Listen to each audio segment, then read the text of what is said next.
Maria Pauline Lumowa, buronan sekaligus tersangka utama kasus pembobolan letter of credit atau surat kredit Bank Negara Indonesia senilai 1,2 triliun rupiah pada tahun 2003 silam, akhirnya bisa dibawa ke tanah air untuk mempertanggungjawabkan kejahatannya. Setelah belasan tahun buron dan melenggang bebas ke berbagai negara termasuk Belanda dan Singapura, Maria Pauline Lumowa tertangkap Interpol saat berada di Serbia pada tanggal 16 Juli 2019. Sejak itu pemerintah Indonesia berupaya mengekstradisi warga negara Belanda ini ke Indonesia, berkejaran dengan batas masa penahanan oleh otoritas Serbia yang berakhir 17 Juli 2020. Upaya pemulangan juga menghadapi adanya gangguan dari pihak tertentu yang berusaha mencegah ekstradisi Maria Lumowa dari Serbia ke Indonesia. Selama proses ini ada negara dari Eropa juga yang mencoba melakukan diplomasi untuk agar beliau tidak diekstradisi ke Indonesia.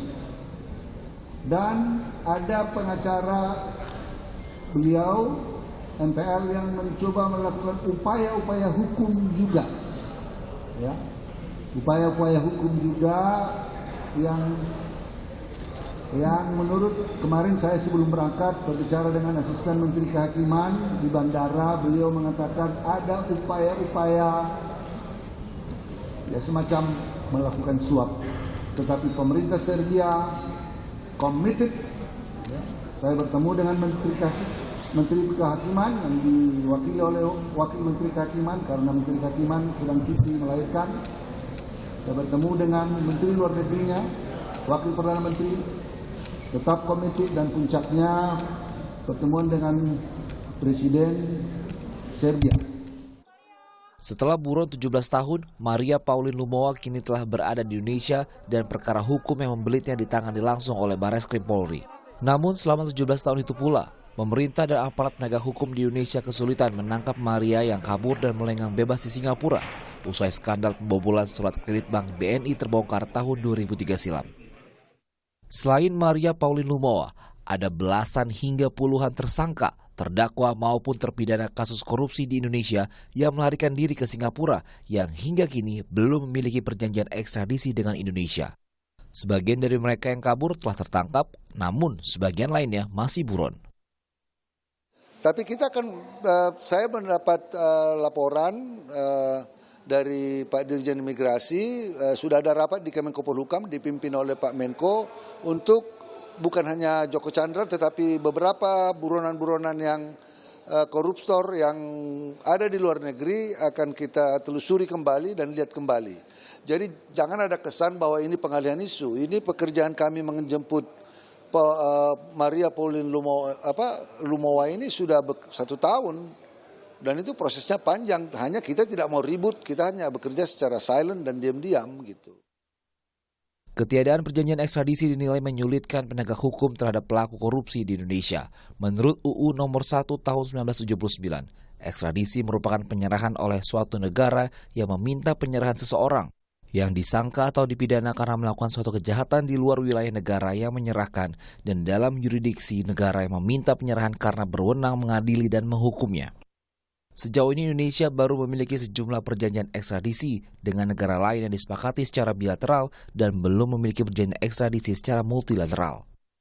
Perjanjian ekstradisi yang telah disepakati secara bilateral yakni dengan Malaysia tahun 1974, Filipina tahun 1976, dengan Thailand tahun 1978, dan dengan Australia yang disepakati tahun 1994. Perjanjian ekstradisi yang lebih baru disepakati Indonesia dengan pemerintah Hong Kong yang tertuang dalam Undang-Undang Nomor 1 Tahun 2001 dan perjanjian ekstradisi dengan Korea Selatan yang tertuang dalam Undang-Undang Nomor 42 Tahun 2007. Sementara, perjanjian ekstradisi dengan Singapura yang selama ini dipandang menjadi kendala dalam memburu koruptor yang berperkara di Indonesia telah ditandatangani kedua pemerintah, namun tak kunjung diratifikasi oleh parlemen. Penyebabnya terkendala sejumlah syarat yang belum disepakati kedua belah pihak. Penangkapan tersangka utama pembobol surat kredit BNI senilai 1,2 triliun rupiah atas nama Maria Pauline Lumowa setelah buron selama 17 tahun bisa dicatat sebagai prestasi. Sekaligus catatan bahwa penegak hukum terhadap buron koruptor kakap masih lemah. Masih segar dalam ingatan, ada juga kasus buron kasus hak tagih Bank Bali Joko Chandra yang beberapa waktu belakangan dikabarkan berada di Indonesia namun belum juga tertangkap. Tim Liputan Kompas TV. Ya, saudara, untuk membahas masih seberapa penting perjanjian ekstradisi antara dua negara dalam memburu pelaku tindak pidana korupsi, kami sudah terhubung secara daring dengan pakar hukum internasional Profesor Hikmahanto Juwana dan juga Koordinator Indonesia Corruption Watch Adnan Topanhusodo. Prof. Hik, Bang Adnan, selamat pagi. Selamat pagi. Selamat pagi, Mas Bayu. Ya, saya juga ingin sedikit menambahkan buat Prof. Hik, juga Rektor Universitas Ahmad Yani. Benar, Prof? Betul sekali. Terima kasih, Mas Bayu. Ya, selamat untuk itu. Oke, Prof. Hik, kalau kemudian orang banyak apresiasi terhadap apa yang dilakukan Kemenkumham mengenai ditangkapnya Maria Lumowa ini prestasi atau tidak menurut Prof. Hik dari sisi hukum internasional juga, dari tidak adanya perjanjian ekstradisi antara Indonesia dengan Serbia, Prof. Hik? Ya, saya rasa prestasi ya. Meskipun tanpa perjanjian ekstradisi bisa saja seseorang yang kita minta untuk diekstradisi. Bahkan dengan perjanjian ekstradisi, kalau misalnya masih ingat kasus Hendra Raharja, ya, kita dengan Australia itu sulit juga mendapatkan Hendra Raharja untuk bisa menghadapi proses hukum di Indonesia. Karena ketika itu Hendra Raharja pergi ke lembaga yudikatif, melakukan upaya hukum untuk minta kepada di Australia agar eksekutif Australia tidak mengirim dia ke Indonesia. Nah, tetapi dalam kaitan dengan Maria Pauline ini, meskipun kita tidak punya perjanjian ekstradisi, tetapi ingat pasal 2 ayat 2 dari Undang-Undang Ekstradisi mengatakan bahwa tanpa perjanjian ekstradisi pun bisa sepanjang ada hubungan baik. Nah, dalam konteks hubungan baik ini, banyak orang mengatakan dibarter. Sebenarnya bukan dibarter. Tetapi kepentingan dua pihak ini bertemu, katakanlah begitu. Jadi dari pihak Serbia punya kepentingan ada warganya yang ada di Indonesia minta untuk dikembalikan ke Serbia untuk melakukan proses hukum di sana. Ya. Sementara kita melihat bahwa mungkin Interpol kita sudah memasukkan nama Maria Pauline sejak lama, sehingga ketika Maria Pauline ini pergi ke Serbia, ternyata terdeteksi dan kemudian atas dasar red notice itu ditahan. Nah, kemudian mungkin polisi otoritas di Serbia memberitahukan kepada pihak Indonesia dan kemudian proses ini berlanjut sampai kemarin ini akhirnya dilakukan handing over kepada Indonesia. Jadi seperti ini. Tapi kalau dengan Singapura, kita sudah punya perjanjian ekstradisi yang ditandatangani belum efektif. Tetapi ingat, karena Singapura minta supaya ditandatangani bersamaan dengan perjanjian pertahanan, yang waktu itu kita tidak setuju karena ini berkaitan dengan masalah kedaulatan. Sehingga masih juga ada mereka-mereka yang mencoba lari ke Singapura dengan harapan bahwa mereka tidak akan diekstradisi ke Indonesia ketika Indonesia meminta mereka. Ya. Jadi kalau kita kemudian sekarang banyak mengupayakan adanya perjanjian ekstradisi dengan negara-negara lain begitu, ini masih penting atau tidak? Berkaitan dengan Australia ada perjanjian ekstradisi, tapi susah juga untuk kemudian melakukan ekstradisi. Sementara dengan Serbia, Maria Pauline Lumowa bisa juga begitu. Jadi masih penting atau tidak, Prof. Hik? Perjanjian ekstradisi. Kalau menurut saya pentingnya itu adalah kita harus bisa pinpoint negara-negara mana yang biasanya dijadikan tempat pelarian bagi para pelaku kejahatan kerah putih kita. Nah, dengan negara tersebutlah kita harus buat perjanjian ekstradisi. Misalnya kita sudah ada dengan Hong Kong, karena banyak juga yang lari ke sana. Lalu kemudian dengan negara-negara lain. Tapi ingat, dengan Amerika Serikat kita juga tidak punya perjanjian ekstradisi, tapi ketika David Nusawijaya ditangkap di sana, lalu kemudian dikembalikan itu juga karena kepentingan, karena Amerika menghendaki Indonesia untuk tetap konsisten memerangi terorisme.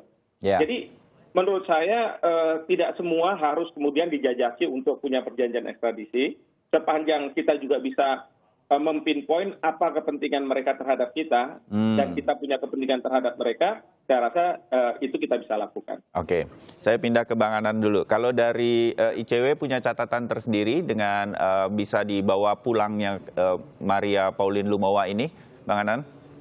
Ya, saya kira ya ini adalah fakta ya yang tidak bisa dipungkiri. Ada tersangka pembobol bank negara yang sudah buron sejak lama itu akhirnya dibawa pulang ke Indonesia, tentu dengan berbagai macam cerita dan versi di belakangnya gitu ya. Kalau dari versi pemerintah seperti yang disampaikan Pak Yasona, dari versi lain juga ada bumbu-bumbu informasi yang itu seakan-akan memang memberikan perspektif yang agak berbeda ya dengan apa yang kita lihat hari ini gitu.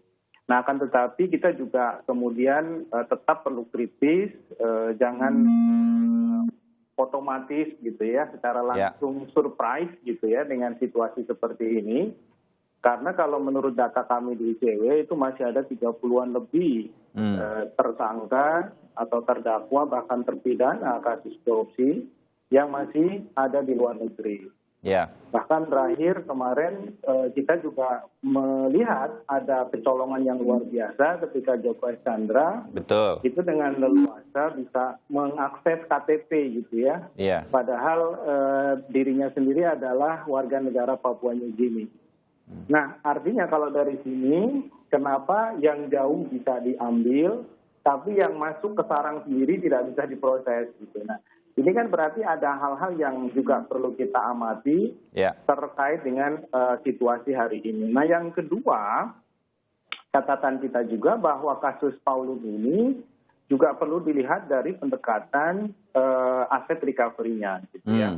1,2 triliun yang sudah berhasil dibobol itu pertanyaannya apakah akan bisa dikembalikan secara efektif dengan kembalinya Pauline ini ke Indonesia. Jika itu tidak bisa dilakukan, maka kemudian proses hukum yang dihadapi oleh Pauline ini hanya sekedar untuk memenuhi apa yang diamanatkan oleh undang-undang. Akan tetapi tidak ada spirit untuk mendorong supaya kejahatan-kejahatan kerah putih itu memang difokuskan pada aspek-aspek yang terkait dengan pemulihan aset. Karena itu yang saya kira penting ya, karena kejahatan-kejahatan seperti ini memang konsekuensi kerugian negaranya sangat besar. Kasus yang lain juga seperti itu. Mas Bayu, gimana?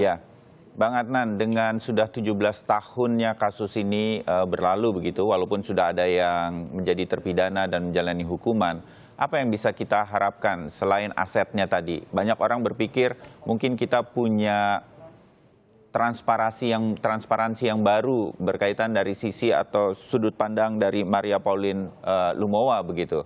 Apakah kasus ini nanti bisa jadi terang benderang sejelas-jelasnya siapa yang bersalah dan siapa yang tidak bersalah begitu? Benarkah Maria dijebak bahwa dia hanya ada sekian yang dia tahu tetapi ternyata dituduhkannya banyak? Hal semacam itu penting juga nggak untuk diketahui publik? Oh ya, saya kira kan memang justru dengan adanya Pauline yang sudah dibawa ke Indonesia, kita perlu merunut kembali ya kejadian pembobolan Bank Negara Indonesia ini kan menurut beberapa versi juga melibatkan berbagai pihak yang sama tertentu. Kalau menurut pengakuan Maria sendiri, dia hanya dapat 340 miliar. Kemudian pada sisi yang lain informasinya juga kan kejadian ini menyeret beberapa oknum perwira polisi begitu ya, yang ini juga sempat ramai waktu itu gitu. Nah, pertanyaannya kemudian ketika kasus ini tetap diletakkan dalam kerangka penegakan hukum Barreskrim Polri misalnya, apakah proses ini akan sampai ke sana atau hanya berhenti pada ya mengadili Maria saja ya sebagai tersangka lain ya yang karena yang beberapa terdakwa lain juga sudah diproses ya oleh pengadilan gitu ya. Nah, kalau ini hanya berdiri sendiri di kasus Maria sebagai individu tanpa kemudian bisa memperluas jangkauan proses penegakan hukumnya, ya saya kira usaha kita 17 tahun itu hanya akan bisa membawa satu orang ini ke penjara. Saya sedikit ke Prof. Hip lagi dan kemudian nanti ke Bang Adnan lagi ya. Bicara mengenai apa yang kemudian terjadi dilakukan oleh Kemenkumham, dipimpin langsung sendiri oleh Pak Menteri, Pak Yasona Lauli, orang kemudian berpikir, baru kemarin kita mendengar ada kasus Joko Chandra sampai bisa bikin KTP dan juga paspor. Dan kemudian ada Pak Jokowi yang marah kalau ada yang tidak beres kerjanya, menteri pun bisa di-reshuffle begitu. Publik kemudian menganggap ini pengalihan isu. Sudah dijawab sebetulnya dalam program Rosi tadi malam. Apanya yang pengalihan isu, kata Pak Yasona menjawab Rosi tadi malam di acara atau di program Talkshow Rosi. Karena ini berlangsung sudah 1 tahun. Memang begitu ya, Prof. Ini agak sulit kemudian kalau kita katakan dibikin sedemikian rupa menjadi pengalihan isu. Tapi kok timingnya pas benar begitu, Prof. Ya, ini sulit untuk saya menjawab karena saya tidak tahu background information ya. Ya. Tapi kalau boleh saya sampaikan bahwa Pak Menteri ternyata ketika di Serbia itu tidak cuma sekedar menerima handing over dari Maria Polin. Ya. Karena kalau misalnya cuma sekedar menerima handing dari Maria Polin, boleh dibilang bahwa ingin cari muka dan lain sebagainya di publik Indonesia. Tetapi yang saya pahami, Pak Menteri itu juga bertemu dengan Presiden di sana. Betul. Artinya untuk menentukan waktu kapan ketemu Presiden dan lain sebagainya itu biasanya dalam tata krama internasional itu perlu waktu. Dan tidak mudah begitu. Ya. Sehingga mungkin saja bahwa memang ada keinginan dari Menkumham kita untuk pergi ke Serbia, melakukan kerjasama dengan mitranya. Lalu kemudian ada Maria Polin ini yang memang sejak tahun kemarin, bulan Juli kalau saya tidak salah, sudah ditahan oleh pihak otoritas di Serbia. Jadi mungkin pada konteks itulah kemudian dibuat secara bersamaan supaya bisa sekali jalan lah kira-kira seperti itu. Ya, baik.